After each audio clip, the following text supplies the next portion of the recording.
Good morning student. आज हम बात करते हैं बीएड के अंतर्गत जो हमारी एक बुक है लर्निंग एंड टीचिंग। कौन सी? लर्निंग एंड टीचिंग, अधिगम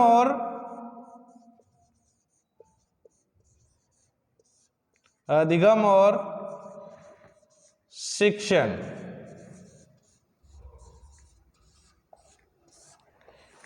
बीएड फर्स्ट ईयर की बुक है ये लर्निंग और टीचिंग। इसके अंतर्गत अपने आज पढ़ना स्टार्ट करते हैं। हमारा जो आज का पहला टॉपिक है, आपकी बुक से स्टार्ट करते हैं, बुक के नाम से स्टार्ट करते हैं, अधिगम, जिसको इंग्लिश में क्या कहते हैं? लर्निंग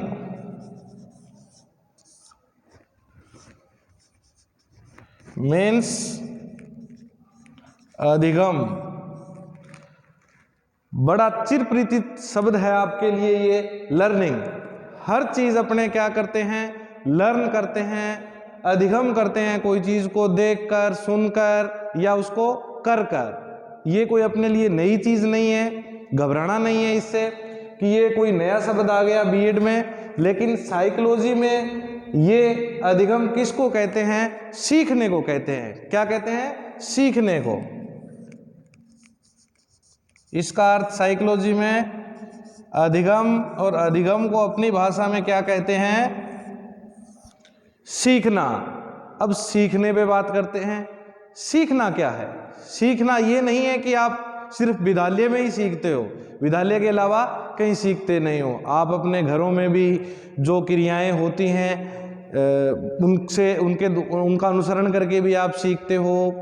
जो बड़े स्तर पे कंपनियों में ट्रेनिंग सेंटर चलते हैं उनके माध्यम से भी आप सीखते हो। विद्यालय में आपको जो शिक्षा दी जाती है उससे भी आप सीखते हो। सीखने की कोई मतलब सीमा नहीं है कि आप कहाँ से सीखते हो। और एक ये बता दूं आपको बात कि शुरुआत जन्म से लेकर और एंड तक, मृत्यु पर्यंत तक यह क्रिया चलती रहती है। कौन सी क्रिया? सीखना। बच्चा क्या है, शुरुआत में ही पापा को बोलता देख, मम्मी को बोलता देख बोलना सीख जाता है। वो उनकी क्रियाओं से ही सीखता है, उनके अनुसरण करके ही सीखता है। छोटे बच्चे पापा पापा, मम्मा मम्मा, जो अपने घर में बोली जाती है भाषा उसका ही अनुसरण करते हैं और वो बोलना सीख जाते हैं। ऐसे ही नहीं है कि शुरुआत में बच्चा सीखेगा नहीं, विद्यालय में ही जाके सीखेगा, नहीं। वो बच्चा अपने परिवार से, अपने बड़े बुजुर्गों से, अपने से बड़ों से सीखता है। फिर विद्यालय में आकर विद्यालय की शिक्षा जो ग्रहण करता है, ए फॉर एप्पल अपने आजकल घर में भी सिखा देते हैं और विद्यालय में भी आके वो सीखता है। तो घर में, विद्यालय में और उसके बाद में जो क्रियाएं हैं उसके बाद में भी वो सीखता रहता है। उसके अनुभवों से वो क्या सीखता रहता है? विकास के समान ये एक प्रक्रिया, जैसे विकास, बालक का विकास है जो जीवन उससे क्या है, शैशवावस्था से ही चालू हो जाता है, गर्भावस्था से ही चालू हो जाता है और मृत्यु पर्यंत तक चलता है। वही प्रक्रिया इसमें है कि सीखना बालक शुरुआत में ही प्रारंभ कर देता है, जन्म से ही, और एंड तक सीखता रहता है। अर्थ अपना क्लियर हो गया कि सीखने का अर्थ क्या है।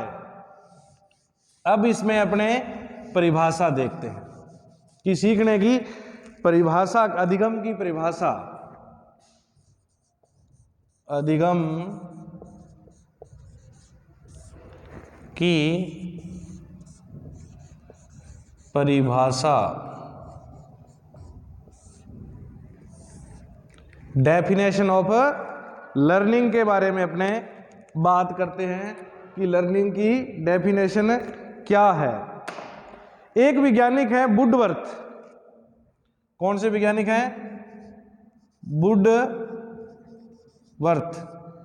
वो क्या कहते हैं? वुडवर्थ जी एक बात कहते हैं कि सीखने की प्रक्रिया का संबंध नई क्रियाओं से होता है। सीखने की प्रक्रिया का संबंध नई क्रियाओं से होता है। वो किस प्रकार जी? सीखने की प्रक्रियाओं का संबंध नई क्रियाओं से होता है। कैसे?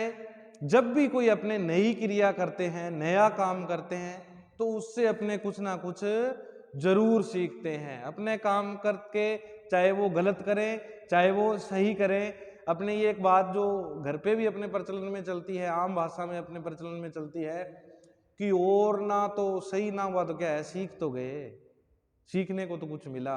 ये कहावत अपने चलती है कि काम अच्छा हुआ चाहे बुरा हुआ, सीखने को तो मिला। कोई भी काम खराब हो जाए तो भी अपने कहते हैं कि सीखने को तो अपने को मिला। उसी की ये बात बता रहा है कि नई क्रियाओं से वो सीखता है। अगर मान लो आप बाइक लेके जा रहे हो और रास्ते में आपकी बाइक पंचर हो गई, आप पंचर वाले के पास लेके जाते हो, तो वो किस प्रकार उसको शुरुआत में उसकी नलकी को निकालता है, फिर वो उसको टायर को निकाल के ट्यूब लगा के पंचर लगा देता है। आप उस जब तक प्रत्यक्ष रूप से उसको देखोगे नहीं, नई क्रिया देखोगे नहीं, तब तक आप उसको सीखोगे नहीं। फिर वो आपकी आंखों के सामने प्रत्यक्ष रूप से जो आपको कार्य करता हुआ दिखाई देता है, तो आप उसको क्रिया को करने के बाद क्या है, सीख लेते हो कि इस प्रकार ये पंचर लगेगा, और आप घर पे भी उसको लगा सकते हो अगर आपके पास उचित साधन है तो ये एक छोटा सा मैंने उदाहरण दिया है। प्रक्रिया का संबंध क्या है, नई क्रियाओं से। नई क्रिया होगी कि वो नया काम हो गया, नई क्रिया हो गई, तो उससे क्या है, सीखने को मिलेगा। नेक्स्ट परिभाषा जो अपने बात करते हैं गिलफोर्ड की। नेक्स्ट किसकी बात करते हैं, गिलफोर्ड की।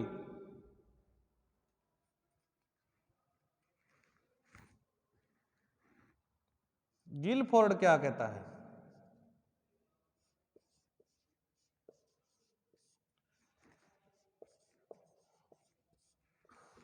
गिलफोर्ड एक वैज्ञानिक है, वो क्या कहता है कि सीखना क्या है,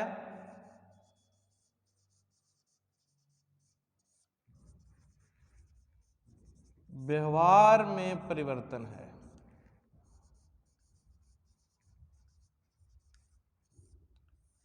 सीखना क्या है, व्यवहार में परिवर्तन है। बिल्कुल सही बात बता रहा है, बहुत अच्छी बात बता रहा है ये गिलफोर्ड है, जो क्या कह रहा है, सीखना व्यवहार में परिवर्तन है। सीखना व्यवहार में परिवर्तन लाता है। अपने कोई चीज को सीख जाते हैं, पूर्ण रूप से उसको ग्रहण कर अपने, तो अपने व्यवहार में चेंज आ जाएगा और अपने उसको पारंगत रूप से कर सकेंगे कार्य को। ठीक है, उसके व्यवहार में भी परिवर्तन आ जाएगा। कोई चीज है, अनजान आदमी है, वो धीरे धीरे धीरे धीरे धीरे धीरे उसको बारीकी से कार्य को करता है।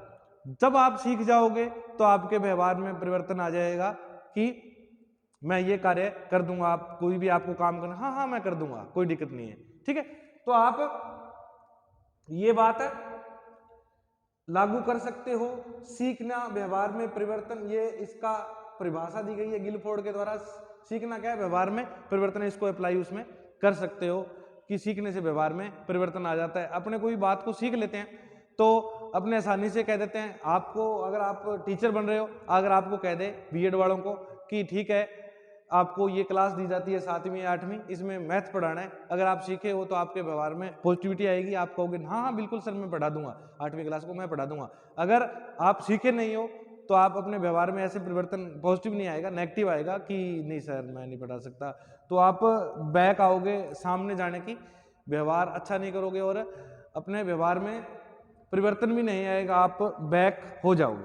ठीक है, इसके बाद में अपने देखते हैं अधिगम की विशेषताएं। दो परिभाषाएं अपने कर ली, सफिशिएंट है, और भी परिभाषाएं दी गई हैं, क्रो के द्वारा परिभाषा दी गई, लेकिन अपने शुरुआत में दो ही परिभाषा करते हैं जो अपने मुख्य रूप से काम की है।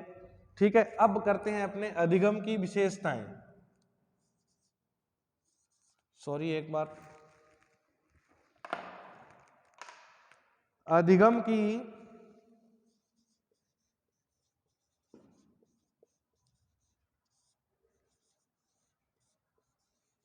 विशेषताएं। विशेषताओं के बारे में बात करते हैं कि अधिगम की क्या क्या विशेषताएं हैं। नंबर 1, सीखना एक प्रक्रिया। नंबर 2, सीखना एक प्रक्रिया। नंबर 2, लक्ष्य की प्राप्ति।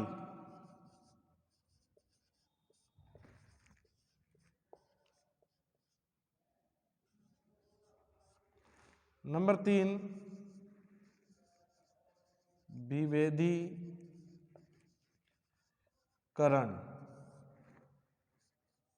नंबर 4, अभ्यास।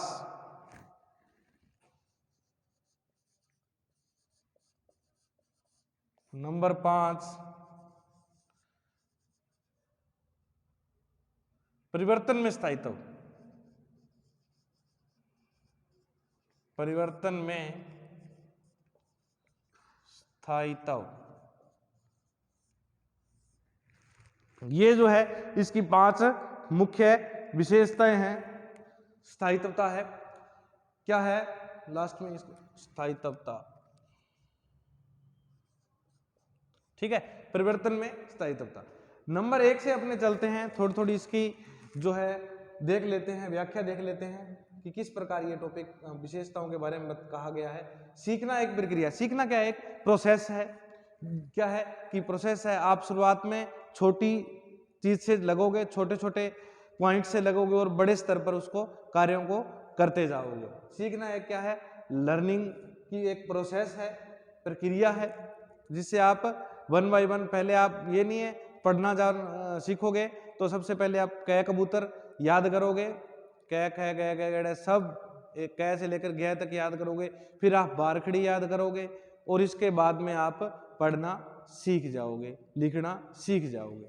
तो एक प्रक्रिया के तहत सीखा जाता है। ये नहीं है कि आप शुरुआत में ही मैथ के जो बड़ी ट्रिग्नोमेट्री करनी सीख जाओगे, नहीं, ये एक प्रोसेस है, नीचे से लेकर ऊपर तक जब जाओगे सीखने में तो एक प्रक्रिया के अंतर्गत आता है। दूसरा है लक्ष्य की प्राप्ति।